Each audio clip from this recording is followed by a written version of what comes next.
कृष्ण कन्हैया लाल की जय।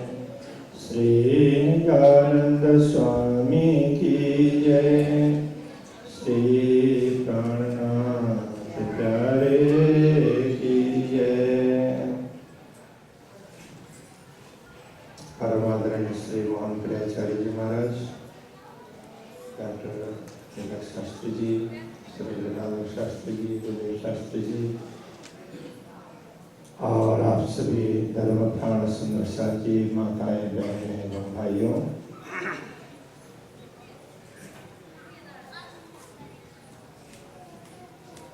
हम लोग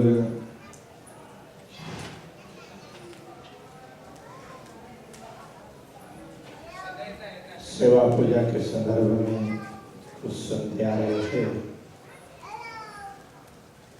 इसमें आपने अभी तक सुना कि श्री कृष्ण प्रणामी धर्म में पूजा उपासना होती है तो पूर्ण ब्रह्म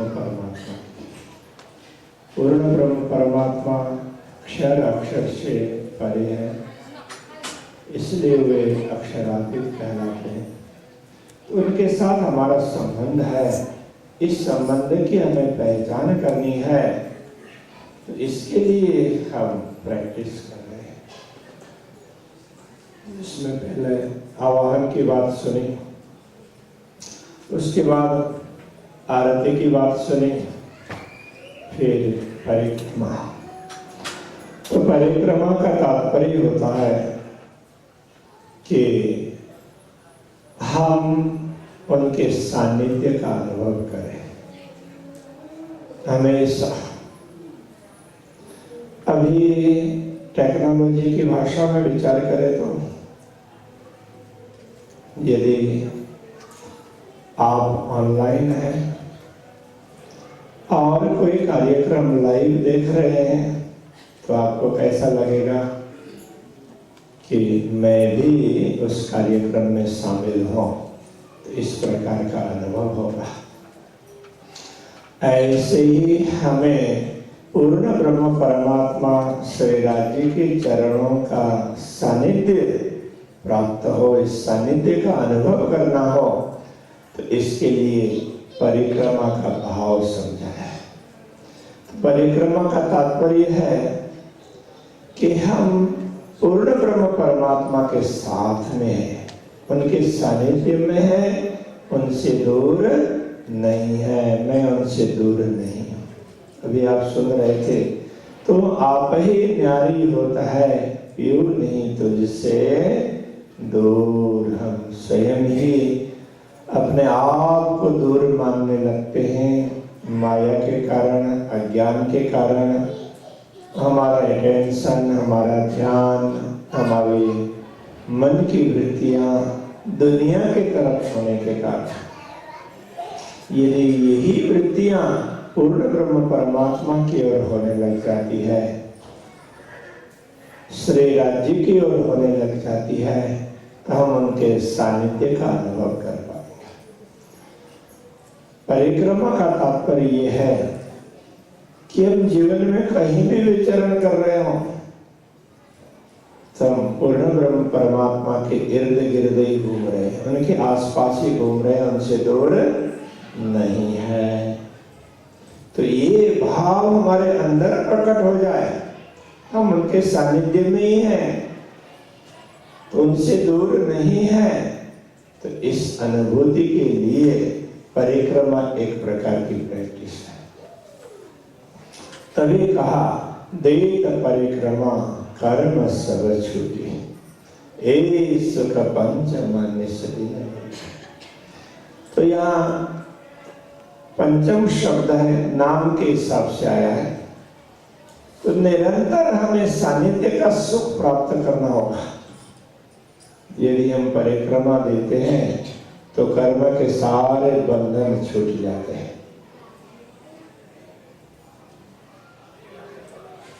कहने का तात्पर्य यह है, यदि हमें पूर्ण ब्रह्म परमात्मा के सानिध्य का अनुभव होने लग जाए तो कर्म के सारे बंधन छूट जाते हैं। वेदांत में इस संदर्भ में समझाया है। भेद्यते हृदय ग्रंथि छिद्यन्ते सर्व संशयाः क्षीयन्ते चास्य कर्माणि तस्मिन् दृष्टि बराबर। परमात्मा का सानिध्य अनुभव होता है, उनके दर्शन होते हैं, साक्षात्कार होता है, तो क्या होगा? भेद्यते हृदय ग्रंथि, हृदय की गांठ खुल जाती है। हम लोग जन्म जन्मांतर से हृदय की गांठ बांधते हुए आए। इस जीवन में भी कभी किसी ने कुछ किया तो हम प्रतिशोध की भावना रखते हैं, तो हृदय की गांठ है। अंतस्करण में ऐसे विकार हम बढ़ते ही जा रहे हैं, तो ये विकार कब दूर हो जाएंगे? तो हृदय की गांठ कब खुलेगी? जब परमात्मा के प्रति प्रेम होगा, पूर्ण ब्रह्म परमात्मा के सानिध्य का अनुभव होगा, हम अपने धनी का, श्री राज्य का सानिध्य प्राप्त करेंगे, तो हृदय की गांठ खुल जाती है। क्योंकि उस समय इधर उधर किसने क्या किया, किसने क्या नहीं, इधर दृष्टि नहीं जाएगी, तो हमारी दृष्टि अपने धनी की ओर होगी। तो ये ख्याल होना बहुत आवश्यक है। सारे संशय भी मिट जाते हैं। ऋषियों ने कहा छिद्यन्ते सर्व संशयाः, सारे संशय मिट जाते हैं। संदेह कब होंगे?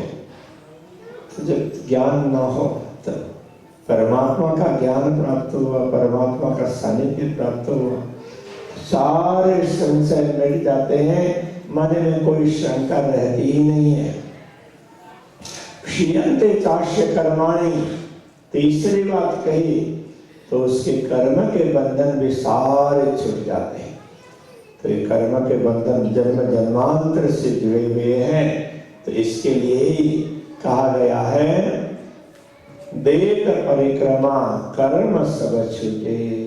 यदि आप सानिध्य का अनुभव करेंगे तो हृदय की गांठ भी खुल जाएगी, सारे संशय भी मिट जाएंगे और कर्म के बंधन में सब छूट जाएंगे। आप निर्मल आत्मा के रूप में स्वयं को अपने धनी पूर्ण ब्रह्म परमात्मा श्री राज्य के सानिध्य में पाएंगे।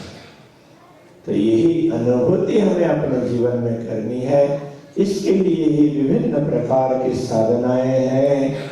वह शरीर से आरंभ होकर आगे बढ़ती बढ़ती बढ़ती बढ़ती स्वयं की अनुभूति तक पहुंचाती है। सारी साधनाओं का मुख्य उद्देश्य ये है।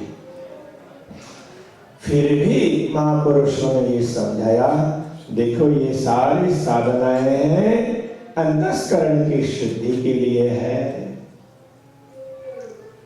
तो इनका परम प्रयोजन बुद्धि शुद्धि है। उसके बाद हृदय से प्रेम प्रकट होगा और तब आप स्वयं को पूर्ण ब्रह्म परमात्मा के समक्ष प्राप्त करेंगे। यह अनुभूति हमें सेवा पूजा के माध्यम से प्राप्त करनी होती है। इसीलिए हम पूजा करते हैं, नित्य प्रति पूजा तो करते हैं, किंतु हमारा मन कहीं का कहीं विचलित हो जाता हो तो वो पूजा नहीं रहती है, तो मात्र कर्मकांड रह जाता है। तो इसलिए सुंदर साहब जी, तो हम सबको इस संदर्भ में खास ध्यान देने की आवश्यकता है। तो आप इस धर्म महोत्सव में यहाँ पधारे हैं, तो अलग अलग संत मनीषियों के द्वारा विनिश्रित ब्रह्म ज्ञान के संदर्भ में विचार करें, मनन करें, चिंतन करें और इसको हृदय में धारण करके अपने जीवन को धन्य बनाएं। इन्हीं शुभकामनाएं और सद्भावनाओं के साथ में मैं अभी के इस प्रसंग को विराम दे रहा हूँ। बोलिए श्री कृष्ण कन्हैया लाल की, श्री आनंद स्वामी